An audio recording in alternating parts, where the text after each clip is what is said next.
You're listening to the Estate Plan Lady Show with Yvonne Dantzler, where we talk about planning for your future. Whether it's estate planning, life insurance, retirement, or savings, we've got you. So hello everyone, Yvonne Dantzler here. So part 3 to our video. Wanted to talk to you today about how to get paid.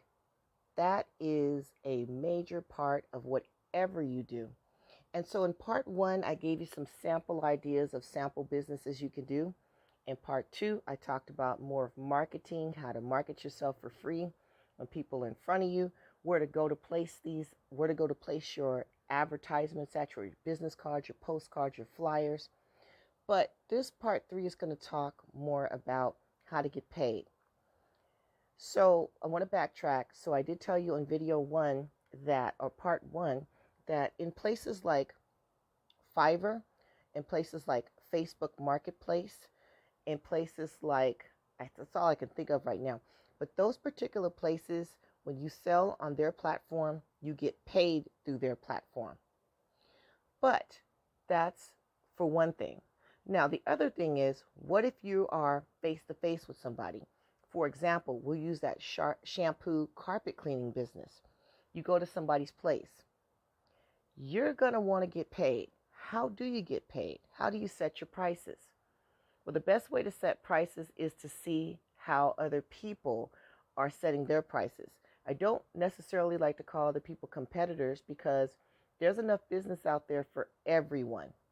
So unless you're in a town where there's 100,000 shampooers or carpet cleaning people, I doubt there's a lot of competition. People still need their houses clean, still want their rugs clean. They still want their houses clean for people who are in a cleaning business, still need their rug shampoo for people who are in the shampooing business. They still need their lawns maintained. And for example, out here in California, where there's a water shortage right now, where a lot of people are being told to ration water. In some cities out here, they even have it to where you can only water for so many minutes out the week. Not out the day, out the week. 15 minutes, 8 minutes. This is an example. So how can you be a savvy gardener? How can you be a savvy landscaper? These are just ideas. Moving forward, how are you going to get paid? Please take notes. So as I told you before, places like Facebook Marketplace, Fiverr, these places, Etsy, where you place your products and service, you get paid via them.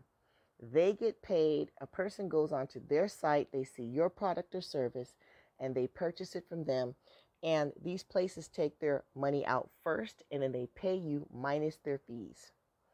But if you are, say, a seamstress, you make a dress for somebody, and you're not on Facebook Marketplace, how do you get paid?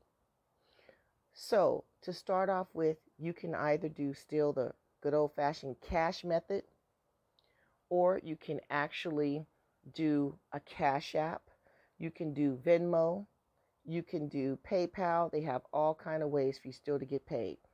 These avenues will still take a pay cut from you unless you're doing cash. One thing you don't want to do and you want to stay away from, and it varies, is a check.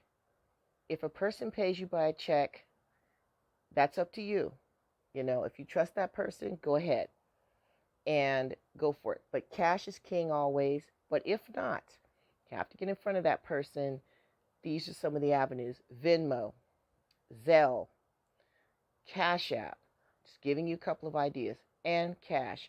The other thing is, too, a lot of these places, when you do pay, you want to give your customer a receipt. What does that receipt do? That receipt gives them the idea that you are professional. If your customer does not want a receipt, that's fine, but always offer a receipt. You could even start off at the nearest, they used to have them at the dollar stores, a receipt book. You could go to Office Depot, Office Max, Staples, any of these places, Target, Walmart, get yourself a receipt book. You can write out what you did for that customer. Then you have a track of your record and hand it to them. Looks professional. So there you go. Just giving you a couple of things, but make sure that you're not scared to ask for the money. I remember starting out years ago when I had my business. It was hard asking for money. It was hard. I assumed people knew, okay, my service is this, but the service is done. I completed the document for them. And it was like if they did, or I did their taxes, or we did something from my business. I did their estate planning documents. Nothing. If you don't ask for that money, or if you don't give them an estimated bill up front, and then you have to sometimes with some people close the sale. Okay, it's going to be this. How do you want to pay? Don't be scared to ask for it, because why go through all this and you're not completing by getting yourself paid? You do not work for free. This is a business. Now, if you choose to barter, bartering means, you'll do this for a person in exchange for this for a person where no cash is involved. That's different. But collecting your money. So for me, I use PayPal a lot. I send out an invoice to people. I do not start without some kind of payment. Sometimes it's a deposit, and then we finish off and they don't get their product or their service until after it's completed, and they pay first, or they pay the whole thing up front. I produce the product or service that I'm doing, and then we give it over to them.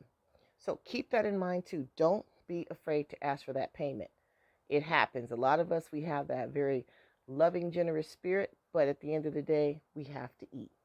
So with all that being said, I don't want to make too many parts of this video, but this is good information. It still works today. I just want to make you think. If you have objects around the house, items around the house, a sewing machine, a shampooer, a vacuum cleaner, if you have cleaning supplies, if you have a windshield wiper, if you have a hose, you could even do a mobile car detailing business. Come on, trying to give you ideas. With all that being said, if you all have any comments, please go ahead and list them below. Stay respectful on this channel. And let's keep building each other up. I'm going to also have a link to parts 1 and 2 to this video, and then we're going to move on to something else. With all that being said, thank you everybody for tuning in. Thank you for listening. Thank you for taking notes. Please consider subscribing, liking this video, and also commenting below. You have yourself a wonderful day. You've been listening to the Estate Plan Lady podcast with your host, Yvonne Dantzler. If you like what you've just heard, please subscribe and share our channel today. We invite you to listen again. Visit us at www.estateplanlady.com or call us at 909-440-8617. We are located in Southern California.